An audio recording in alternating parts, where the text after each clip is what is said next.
Good morning, everybody. So, we just finished talking about what happened during World War One. I'm going to argue that World War One was the most important event of the entire 20th century. I think it sets just the stage for so much to happen in the 20th century, and some of the issues that World War One causes, we're still addressing and dealing with today. Now, we said before we started talking about World War One that the things we're super interested in are going to be causes and outcomes. So we said the biggest causes were nationalism, imperialism, and a failed alliance system. What is it that made World War One so bad? The amount of resources that each of the countries had that they could dedicate to fighting war as a result of industrialization. This war is going to have an incredible human cost. 20 million people are going to die globally. And I haven't even gotten to a pandemic that's associated with World War One, but we're going to talk about that way down the road. Pandemics, turns out they still be a thing in the world today. So, what we need to talk about now is what are the big outcomes? Okay, I like to classify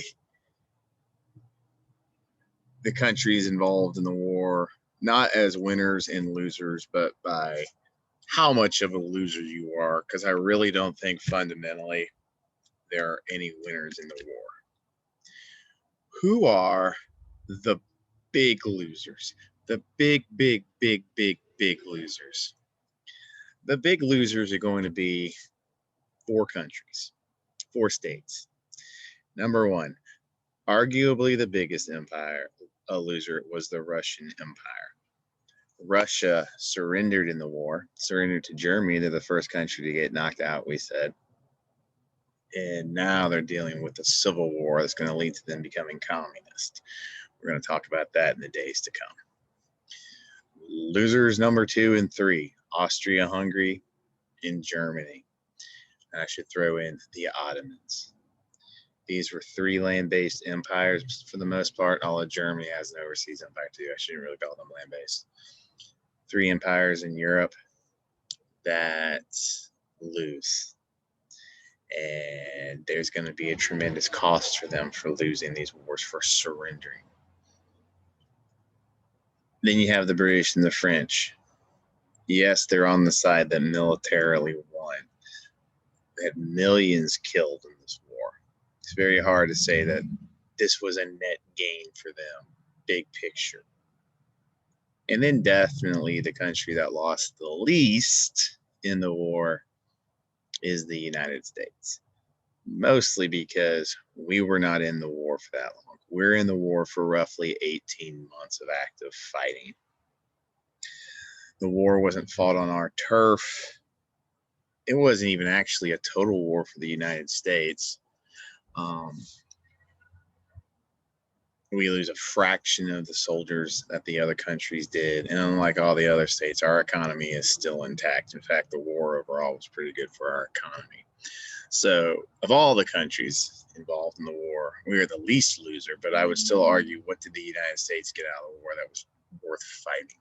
And I'd still argue, not much. And as you'll see later on in this class, there's a lot of people, even at the time, who were like, why did the United States get involved in this war again? What was the purpose? So we're going to look at those things in a lot of depth. So the war ends very, very abruptly November 11th, 1918. All that's initially negotiated is a ceasefire, an armistice. Basically, Germany has said, okay, we want to stop fighting. But when you have a war end with as many countries that were involved in the war, in as many places that the war was fought, an actual treaty to bring the war to an end is going to take an enormous amount of time to be put together, because there's lots of different states with lots of different issues that are going to be involved in the treaty that ends World War One. So the armistice is signed, which is just a ceasefire in November 1918. And now in 1919, the actual let's roll up our sleeves and negotiate a treaty that the countries are going to sign takes place in 1919. It takes place in Paris, France. We call this the Paris Peace Conference. I would suggest, in many ways, the Paris Peace Conference is the most underrated event in world history. The individuals who go to the Paris Peace Conference have a sacred duty. We need to negotiate a just peace. We need to negotiate a peace that's going to cause long-term peace, stability, and prosperity. We can never, ever, ever, ever, ever do something like this again. And as I'm sure all of you know, that doesn't happen. World War I ends in 1918. World War II, some historians say, starts in 1935, not even 17 years later. Everyone agrees it starts. This is going on by 1939, 21 years later. So the treaty is a colossal failure. Its most important thing it's supposed to do, it doesn't do. So let's talk about what happens that leads to the failure of the treaty. How come there's not going to be a long-term peace?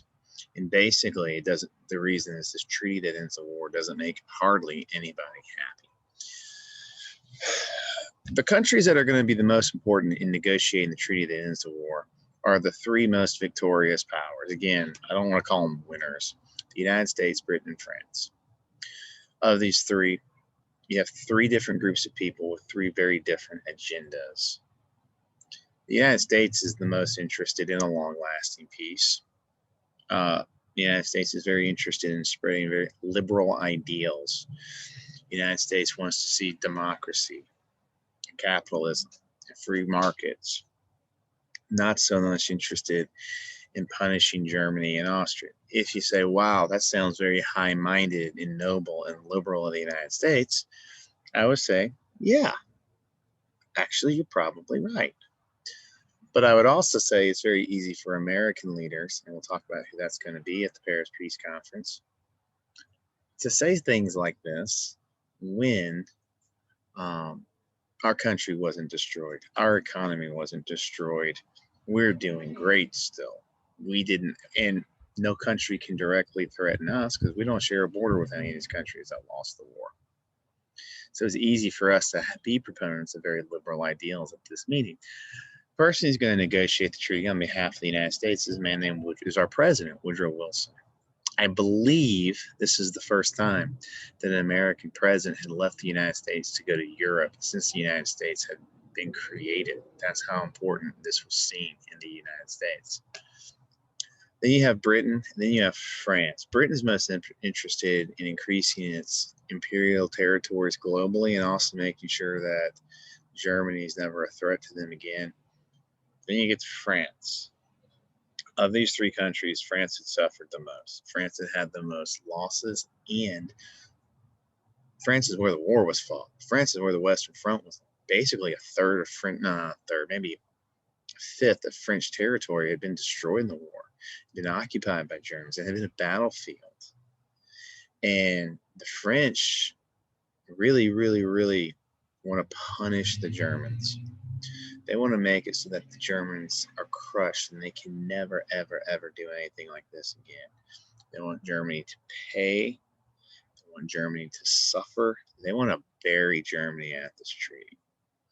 Now, after months and months of negotiation, you would think that the three victorious powers could decide, hey, these are the things we agree on relatively quickly. There's lots of infighting because of how different the backgrounds were of each of these countries were.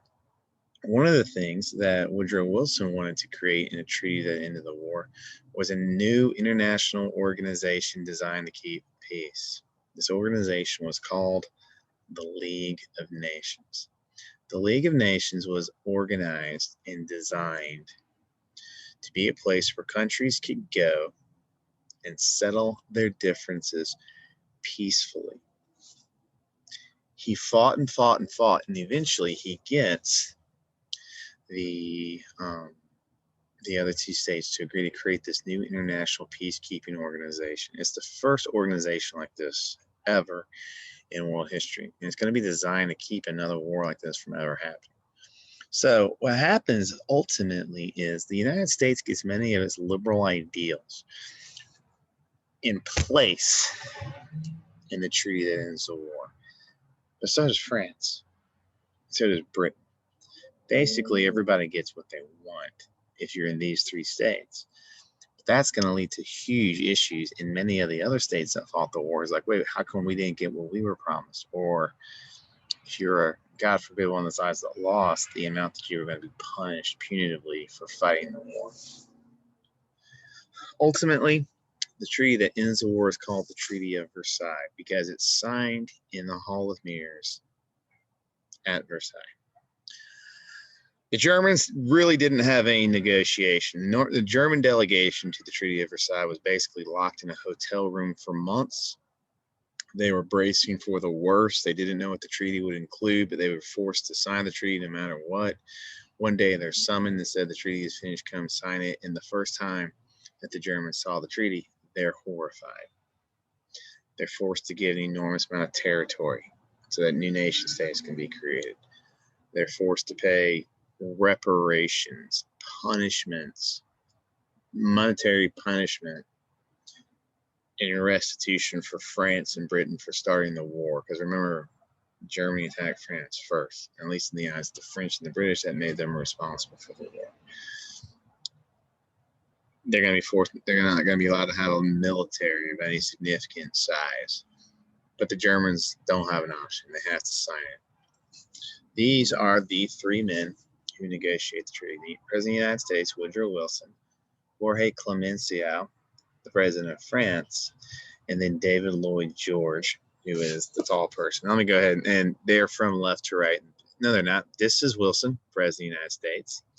This is Clemenceau, Jorge Clemenceau, President of France, and this is David Lloyd George, the Prime Minister of Britain. These are the three men who negotiated this treaty on behalf of their countries, and the other states had very little say-so in what was going to be offered. Now, the Treaty of Versailles is going to touch lots and lots and lots of different things. We're going to come back to this treaty when we discuss lots of issues that occur in the 20th century. You'd be surprised how often an issue in the 20th century, like the Vietnam War or Israeli-Palestinian conflict even today, has its roots in the failed efforts of these leaders at the Treaty of Versailles. In their defense, many historians argue they actually did about as good as they could, that this was one of the hardest things any group of politicians and leaders had ever tried to do, and the world was kind of doomed anyway, which is a really dark outlook on life. So let's talk about this. There's lots of problems with the treaty. There's problems with the treaty, not just with the countries that lose, but with the countries that win. Okay?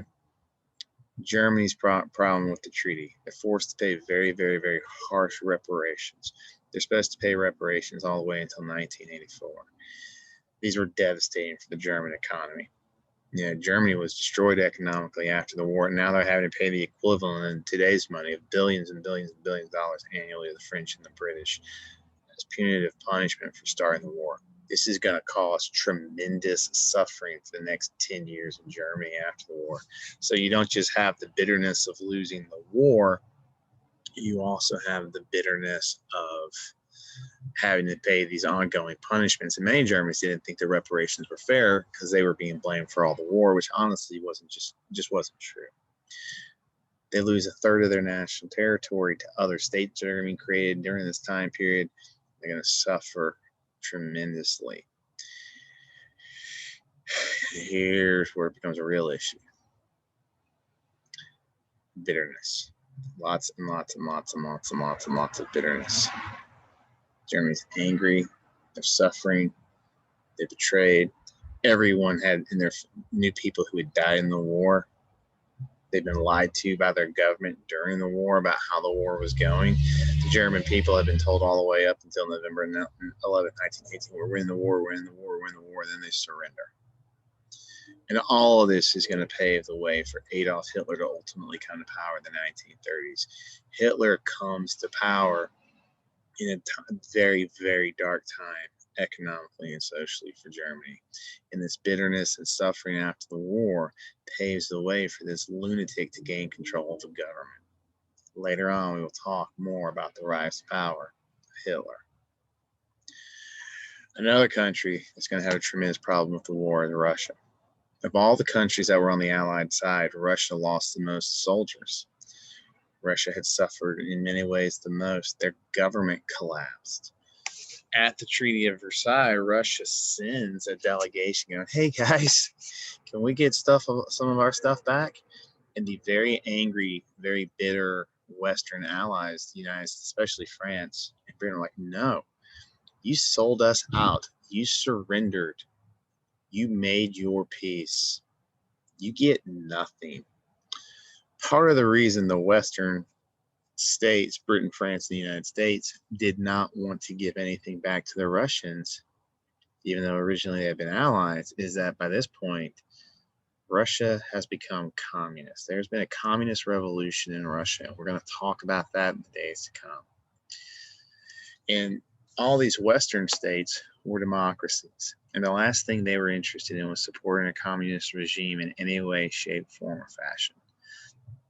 And basically, they're going to tell Russia, absolutely not. You sold us out. You betrayed us. Our alliance wasn't with you anyway. It was with the Tsar, who's now dead. You're not going to get anything. And the Russians are going to leave the Treaty of Versailles very bitter, feeling like they had been sold out and that they hadn't been treated justly. And going forward, Russia is not going to trust Western democracies. And this is going to be a major problem that eventually is going to lead to World War II. While I say that for the first time, let me make this point. Today's lesson is so fundamentally important because yes, it deals with outcomes of World War I, but so many of the outcomes of World War I double as a cause of World War II, which is only 17 years away. Russia won't trust the West. Russia's going to feel like they have to look out just for themselves. Russia is going to be isolated from the international community. And ultimately, the decision not to throw Russia a bone is going to come back and have very devastating consequences. Speaking of devastating consequences, Japan is going to have a massive problem with the Treaty of Versailles. I have not told you the story of Japan, the war. Japan, after a couple of years, is like, you know what? We can kind of see the writing on the wall. Ultimately, the West is going to win. We should use this opportunity to our benefit. And kind of out of nowhere in 1915, Japan declares war on Germany, even though Japan and Germany really had no acrimonious relationships at all. In fact, they had previously been pretty solid. And the Germans had controlled some islands in the Pacific Ocean as part of their global empire, and Japan conquered and took these islands away from Germany. Not at great cost, but the one thing that the Japanese did is by being a naval presence in the Pacific, it freed the British Navy to do other things globally. Long story short, Japan came to the Treaty of Versailles expecting to be treated as an equal power, as a great power. And basically, the Western democracies are like, yeah, that's cute. You didn't really do a lot, and you're not getting a seat at the big boy table, which is something Japan very desperately had wanted and felt like it had deserved, both by being the Russians in the Russo-Japanese War 15 years earlier at this point, and now by being on the side had won World War I. Japan leaves the Treaty of Versailles very bitter, believing that they're never going to be treated like an equal power by the Western Christian democracies. And I'm not going to sugarcoat it. Racism was a part of this. The fact that they're not white and racist ideologies is definitely a reason they were not taken more seriously at the Treaty of Versailles. They're going to leave the Treaty of Versailles saying, no one's out there to help us. Japan is on its own. And this is going to put Japan on a very dangerous pathway where they want to be a great power. They want to be an expanding empire. and they don't really have any allies in the world. And it's going to put them down a pathway of determining their own course that's going to lead directly to the Pearl Harbor attack that takes place 22 years later. Another country that's going to have a massive beef is Italy. Italy, before the war, had a treaty with Germany and Austria. When the war began, Italy chose not to join the war. It was an excellent decision. They should have just sat the whole thing out. There was no good reason for Italy to get involved in the war. Then in 1915, British and French leaders convinced Italy to join the war on their side with the promises of territory they would take from Austria. Italy joins the war. They fight most oftentimes directly with Austria, and it's really bad. The Italian army was incompetently led. Strategies were weird. They had a fight in the mountains, which was just awful. And very long story short, there's proportionally a lot of dead soldiers in Italy at the end of the war. Population had been promised by a democratic government, hey, it's going to be worth it, and we're going to get awesome stuff. Then at the Treaty of Versailles, many of the things that the Italians had been promised they were going to get, Woodrow Wilson blocked. Because he wanted to create new nation states for new nationalities and not just build new empires, which is what Italy kind of would have become. Italy leaves Treaty of Versailles feeling lied and betrayed to. They had an agreement, they felt like, and that they bled, they suffered, they died, and now the agreement is not being honored. We've been sold out. This is eventually going to cause the Italian government to collapse. In Italy, a few years later, I think it's 1924, it's the early 20s, is going to become led by a dictator, a fascist dictator, Benito Mussolini. I'm not going to tell you everything about Mussolini right now. Just know this. He was Hitler's role model. That tells you everything you need to know about Benito Mussolini. He is a fascist. And if you don't know what fascism is right now, Nazis are fascists. We'll talk more about fascism going. And Italy becomes the first fascist state. And this is going to put Italy down a very, very dark pathway, which is going to lead to them being allies with Hitler in World War II. Another country that has a big problem with the Treaty of Versailles is the United States of America. Did you know that sometimes the United States has issues with partisan politics? What? Yeah, the President of the United States was a Democrat. The Congress, more specifically the Senate, was controlled by Republicans. Well, Wilson goes and negotiates this treaty, and he's most excited about the fact that the League of Nations is part of the treaty. He brings it back to the United States, expecting the Senate to ratify it. The way treaties work in the United States is the president negotiates them, the Senate ratifies them.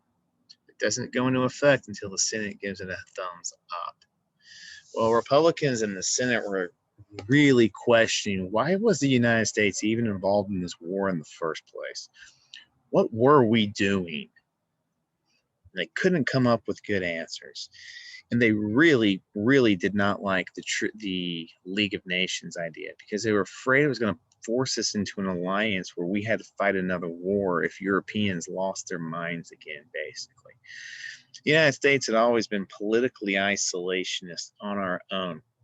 This is a policy that goes all the way back to a speech George Washington gave while he was president. And many Republicans wanted to see us return to political isolationism, not economic isolationism, but political isolationism, where we had no alliances with other states. Long story short, the Senate blocks Wilson's treaty, and the United States never joins the League of Nations. Why is this going to be a problem? It's going to be a problem because with the rise of Hitler to power, it would have been nice if the most powerful country on earth, and that's what the United States was by the end of World War I,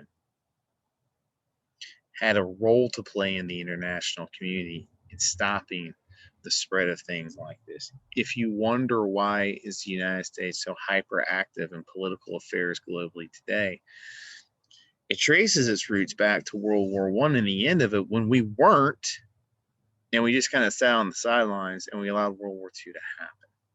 So fear of the United States by the Senate, the Republicans in the Senate, to join the League of Nations is going to become a major issue. This is a problem they have. And then colonists all over the world are going to have problems with the treaty. If you're an Indian colonist who fought, bled, and died, or fought and bled and saw your friends die in the war, you're going to go back after the war and say, hey, we did our part. It's time for us to have our own state. After the war, no colonists got their independence from Britain or from France, or even from territories that had previously been controlled by the Germans, or territories that had been controlled by the Ottomans. And the long story of it is, colonists are going to feel increasingly feisty. You're going to see nationalist movements and a demand for nation states between the wars in major colonies all over the world. We're going to talk about that issue a little bit later on in this lecture. Now, some other stuff, okay? I want you to see the before and after of what Europe looked like before the war, after the war. You'll see Germany right here loses a bunch of territory. The Austro-Hungarian Empire is almost completely torn apart. Russia loses an immense amount of territory. Never forget, the country that lost the most land in World War I is Russia, even though they were on the side that ultimately won the war. The country that lost the most people in the war was Russia, even though they were ultimately on the side that won the war, but they had made their treaty. What are these three empires, the land taken away from them? What are they used to create? New nation states. Hungary, Czechoslovakia, which isn't really a nation state, but we'll get to that story later. Poland, which certainly is. Finland, Estonia, Latvia, Lithuania. And remember, I told you many nationalists are liberals. In many of these states, you're going to see liberal Western-style democracies implemented at the backing of the United States. So democracy is spreading. Liberalism is spreading. But if you're German, if you're Austrian, or you're Russian, your takeaway is this was our land.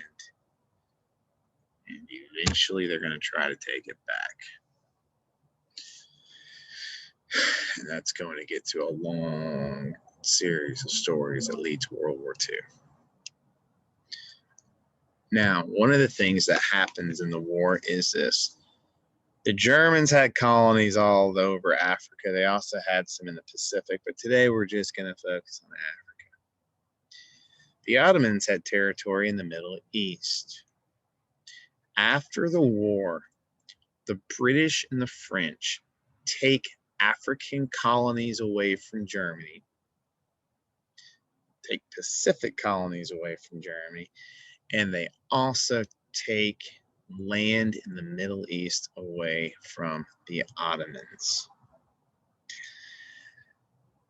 We call these territories they take away from the Ottomans and the Germans mandates.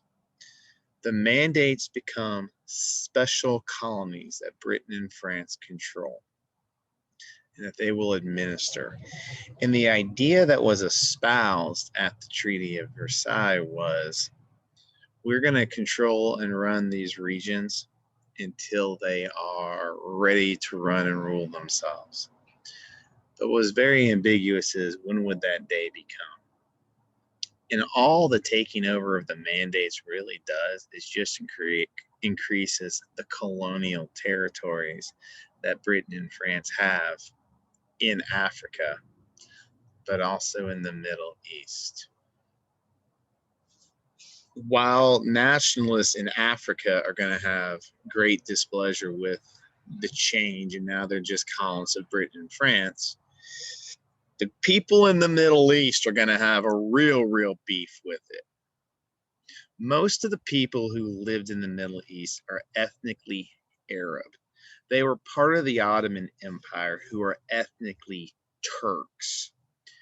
Many Arabs fought on the side of the British in the war against the Ottomans in the Middle East. And they were certainly led to believe that if they fought with the British and the French against the Ottomans, that they would be given nation states when World War I ended. So Arabs fought and bled and died for this land. And they were on the side that won, and they were expecting to be given these lands as nation states. And basically, after the war, the French and the British were like, but we never said when after the war you get these nation states. And for the 20 years between World War I and World War II, the Middle East is going to be split between the British and the French. This is going to cause tremendous issues in places like Syria, Iraq, Lebanon, but most importantly, Palestine, because the British had done something incredibly dirty. Palestine, they promised to two different groups of people. Arabs fought and bled and died for Palestine, which is the modern-day region of Israel, which was important to them because they were Muslim, and Jerusalem is the whole third holiest city in Islam. But Britain has also promised it to someone else, and this is going to cause tremendous issues down the road. When I say that in World War I, there were bad guys and there were badder guys, I really don't think anyone's. The way the British and the French are acting is just like imperialists trying to increase their empire. And they can do this because the people in these places are powerless to stop them because of the difference in industrialization. So you're going to see strong nationalist feeling against the mandates in the Middle East, the territory taken away from the Ottomans and given to the British and the French, when Arab nationalists thought they should have had it. And in Africa, where African nationalists thought this should be ours now. The real group of people between the wars who are going to get spicy about this is in South Asia. There's a growing nationalist movement in India that, okay, we sent millions of Indians to fight in a war in Western Europe that had nothing to do with us. Tens of thousands of Indians die.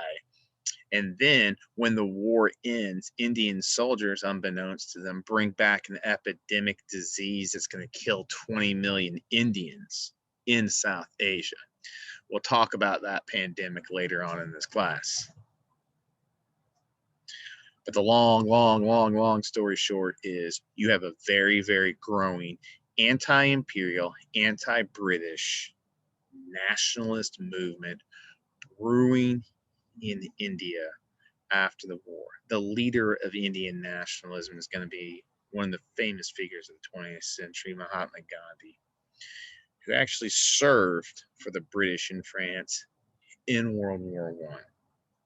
What is the goal of the Indian National Congress, this nationalist organization that want a free and independent nation state with the British gone? What is the British response after World War I? Instead of loosening their grip on Britain, they're going to tighten it. Because if they allow one of their colonies to get independence, it's going to lead to issues all over their still global empire. They're not interested in that. They're going to tighten regulations. Many of the members of the Indian National Congress, including Gandhi himself, are going to be arrested. We're going to talk about all of this more down the road, but I want you just to understand that the desire for an Indian nation state, it really speeds up as a result of